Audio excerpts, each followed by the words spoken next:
Do you think modern life, with all its amenities and remarkable technology, has truly brought us more happiness than our ancestors thousands of years ago? Imagine, just a few centuries ago, a simple illness could claim a life. Strenuous farm work from dawn till dusk was the norm, and information was so scarce that only the most urgent news spread. Today, we live in comfortable homes, surrounded by technology that makes life easier than ever, from advanced healthcare to global connectivity with a single touch. But the question is, does such remarkable progress equate to a more fulfilling life, a more peaceful soul? Or are we caught in a trap that even the greatest minds have had to acknowledge? In this video, we will look back at human history through the lens of happiness, and you'll be surprised by what we discover. Welcome to Hidden Past and our series, The 70,000-Year Secret of Humankind.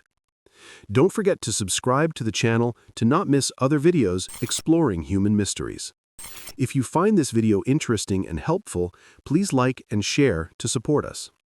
The development of humankind is a long and tumultuous story, marked by extraordinary leaps. From nomadic, hunter-gatherer tribes roaming the savannas, we have evolved into inhabitants of towering skyscrapers, surrounded by incredibly advanced technology. Each passing era brought with it splendid promises of a better, easier, and most importantly, happier life. However, when we pause and look objectively, have these promises truly been realized in a consistent way? It seems that material progress and a state of mental well-being are two parallel lines. Sometimes they miraculously intersect, but more often they move in completely different, even opposing directions. Let's turn back the clock about 12,000 years to a time when humanity witnessed one of its most profound transformations, the agricultural revolution. This was a monumental turning point, marking the transition from a nomadic, hunter-gatherer lifestyle to a settled agricultural one, from dependence on nature to actively cultivating crops and raising livestock. The initial promise of this revolution sounded very appealing: a more abundant, stable food supply, reducing the fear of starvation, thereby laying a solid foundation for the development of civilizations, cultures, and complex societies. It sounds like a direct, straight path to a happier, safer, and more prosperous life, doesn't it? But Yuval Harari, in his masterpiece, Sapiens, A Brief History of Humankind, did not hesitate to question it, even calling the agricultural revolution history's biggest fraud against humanity. Harari argues that in reality, the life of the early farmer was not the rosy picture we often imagine. Contrary to expectations of an easier life, they faced a much heavier burden of labor than hunter-gatherers. Plowing, sowing, irrigating, and harvesting required persistent, continuous labor from dawn to dusk without rest, following harsh seasonal cycles. Their diet was also significantly less diverse and less nutritious. Instead of the hundreds of types of plants, fruits, and animals that hunter-gatherers gathered, farmers' primary food sources often revolved around just one or two main crops like wheat, rice, or potatoes. This dependence on a single food source made them vulnerable to natural disasters, pests, and famine. The consequences of a monotonous diet and strenuous labor were clearly reflected in their declining health. Farmers were more susceptible to infectious diseases due to living in concentrated settlements, musculoskeletal disorders from overexertion, and their average lifespan not only failed to improve, but in many regions even decreased compared to their hunter-gatherer ancestors. Furthermore, living concentrated in crowded villages also provided an ideal environment for the rapid outbreak and spread of epidemics. Humans became slaves to their own fields, bound to the land and the harsh seasonal cycles. The variety of the hunter-gatherer life, with different activities each day, freedom of movement, and a deep connection with nature, was replaced by the monotony and repetition of agricultural work and constant anxiety about harvests, natural disasters, and enemies. So where did happiness truly lie in this picture filled with burdens and worries? Perhaps, instead of bringing happiness, the agricultural revolution trapped humans in a vicious cycle of endless labor and boundless anxiety about the future. As human societies became more complex, small villages gradually merged into cities, then into vast kingdoms and empires. Advances in social organization, with the formation of political, legal, and military systems, allowed humans to build magnificent architectural structures, such as pyramids, temples, roads, and sophisticated irrigation systems. The mighty Roman Empire, ancient China, or the Mongol Empire demonstrated the incredible organizational capabilities and collective power of humankind. This was clearly a breakthrough in organization and management, creating superstructures that allowed millions of people to live and work together. However, accompanying these advances was the emergence and consolidation of deeper social stratification, where inequality became stark and ingrained. While kings, nobles, and the clergy lived in luxury, enjoying every privilege, the vast majority of the population suffered from poverty, oppression, and arduous labor, sometimes even stripped of basic human rights.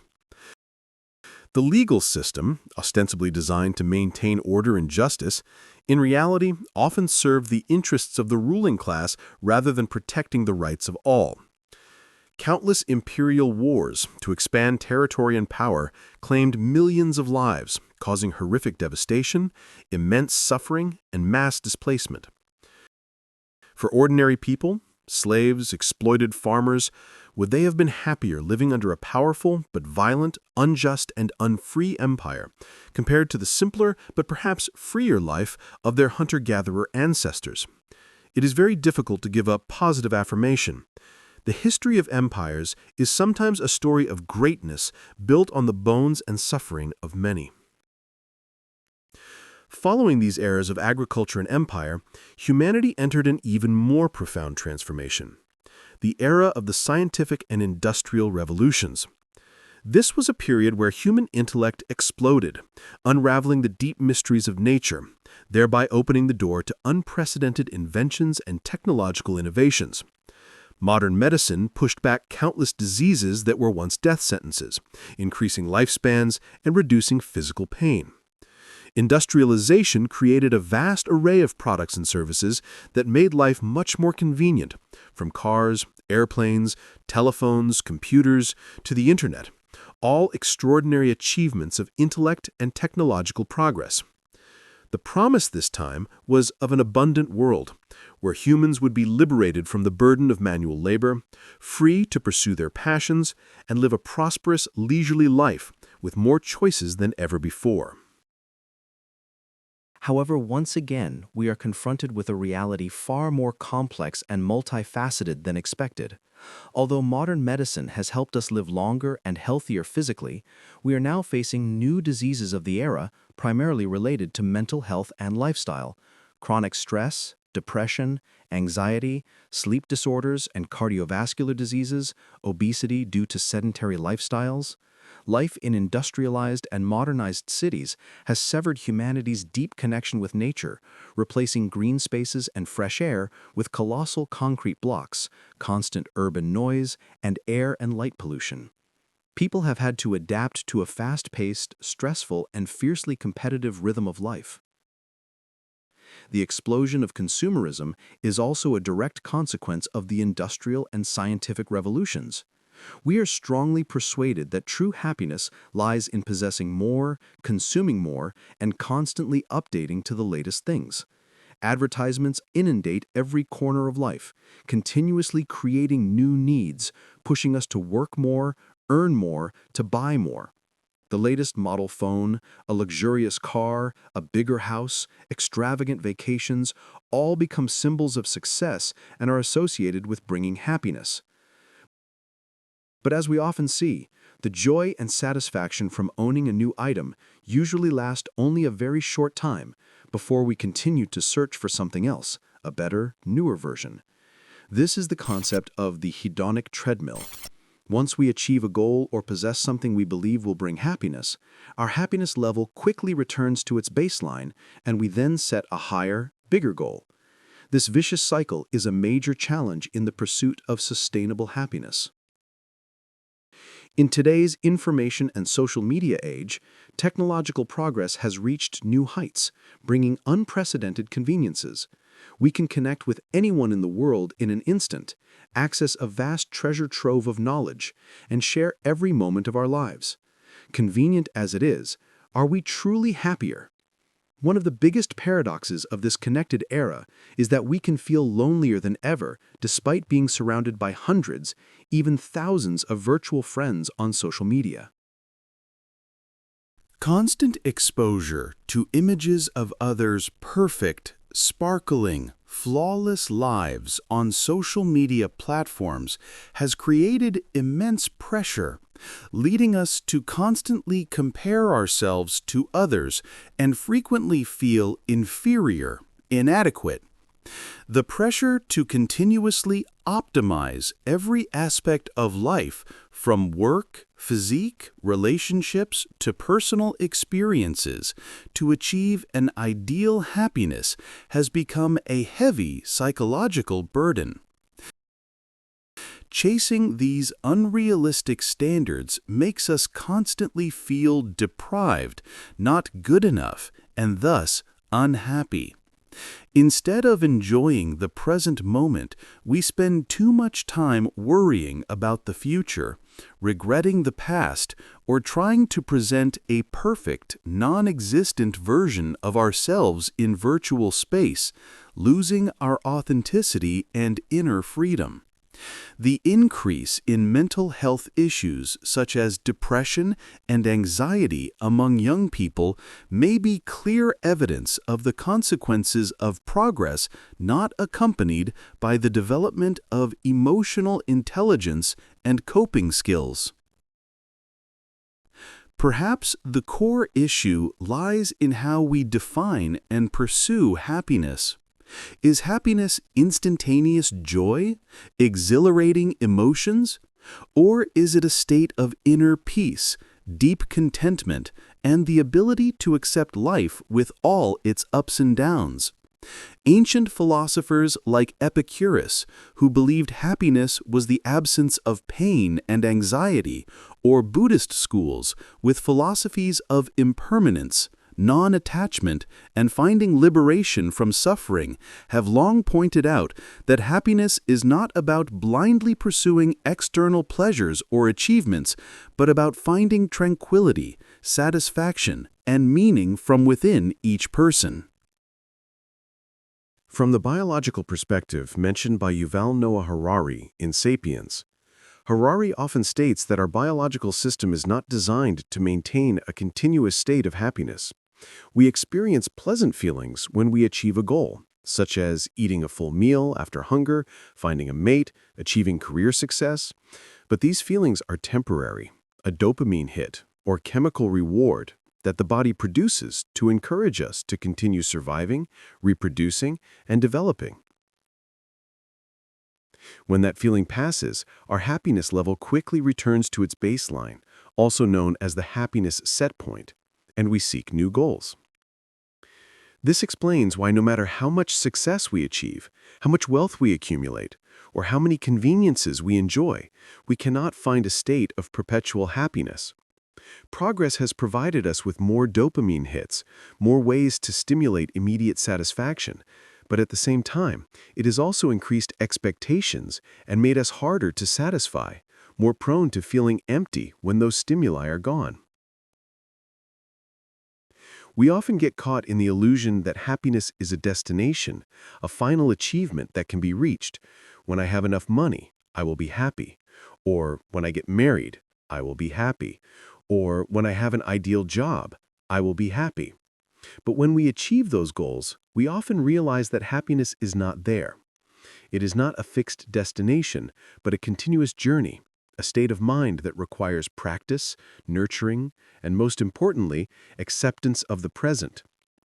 Progress has given us the tools to build an extraordinary material world, but it has not automatically equipped us with enough understanding and wisdom to build a peaceful and stable inner world. Science has helped us conquer external space, but it has paid little attention to exploring and mastering the inner space of the soul. So, can we reconcile progress and happiness? Can we enjoy the benefits of development without sacrificing our inner peace? Progress itself is not an enemy of happiness. On the contrary, it has helped us solve many basic problems of survival, thereby opening up the potential for a much more meaningful and fulfilling life. But to turn that potential into reality, we need to profoundly change our perspective on happiness. Instead of seeing happiness as the inevitable result of achieving external accomplishments, we need to recognize that it is a choice, an attitude towards life, a skill that can be learned and cultivated. Perhaps we can find some valuable lessons from our hunter-gatherer ancestors. Although their lives were full of dangers and material scarcities by modern standards, they often had tight-knit community lives, where each individual had a role and felt deeply connected to the group. They had an intimate connection with nature, understood their environment, and lived in harmony with it. Their lives were also more diverse in daily activities, not confined to a monotonous job. They were not obsessed with accumulating wealth or comparing themselves to others on a complex social ladder. Their happiness may have lain in being content with what they had, in genuine relationships, in the ability to adapt flexibly to their surroundings, and in living fully in the present moment. In the current era, we can learn to consciously utilize the benefits of progress. We can use technology to free ourselves from repetitive tasks, creating more time for ourselves, for family and friends, for pursuing spiritual values, developing personal hobbies, or contributing to the community. We can use technology to learn, to expand knowledge, to connect meaningfully with like-minded people instead of being caught in the spiral of comparison, excessive consumption, and distracting information. Practicing mindfulness, gratitude, and building quality, deep relationships can help us find true happiness beyond the material conveniences that progress brings. This does not mean we have to abandon all the achievements of science and technology, but rather learn how to use them wisely, mastering them instead of letting them master us. Progress has given us immense power to change the external world, to create a complex and magnificent society. Now, humanity's greatest challenge is to learn how to use that power to cultivate the inner world, to find peace, meaning, and joy, independent of external societal fluctuations or trends. Happiness is not the ultimate destination that progress automatically brings, but rather how we navigate that path of progress, how we choose to live, to feel, and to interact with the world. The answer does not lie in turning back time to an idealized past, but in recognizing that we have the power to redefine our relationship with progress so that it serves the highest goal of life, a meaningful and sustainable happiness. We can achieve progress without sacrificing happiness, provided we are wise enough to understand that happiness is not a natural byproduct of development, but an outcome that needs to be carefully and intentionally cultivated. The extraordinary development of human intellect in creating the material world needs to be accompanied by a corresponding development in emotional and spiritual intelligence, so that we not only build modern cities and grand structures, but also nurture peaceful souls, cohesive communities, and a truly prosperous society in all aspects. The journey of Sapiens has clearly shown us this. From the first wheat fields through the smoking factories of the Industrial Revolution to the sparkling smartphone screens in our hands, every step of progress brings both opportunities and hidden pitfalls. Recognizing this is the first step for us to consciously choose the path of progress, where development is no longer an endless race for material accumulation or power, but a journey to find balance, true meaning, and a more fulfilling life for everyone. Thus, through this journey exploring the complex relationship between progress and happiness, we have seen that human development, no matter how grand, does not automatically lead to a more fulfilling life. It poses a question for each of us. How do we define and pursue happiness in a constantly changing world? Can we learn to harness the benefits of progress without falling into the trap of comparison, anxiety, and a lack of meaning? And if happiness doesn't lie in material achievements or technology, then where does it lie? This is an open question, a reminder that the quest for happiness is a personal process, requiring introspection and awareness. Our next video will take you to a completely unexpected topic, a perspective you might never have considered, to continue exploring the hidden facets of life. Don't miss it.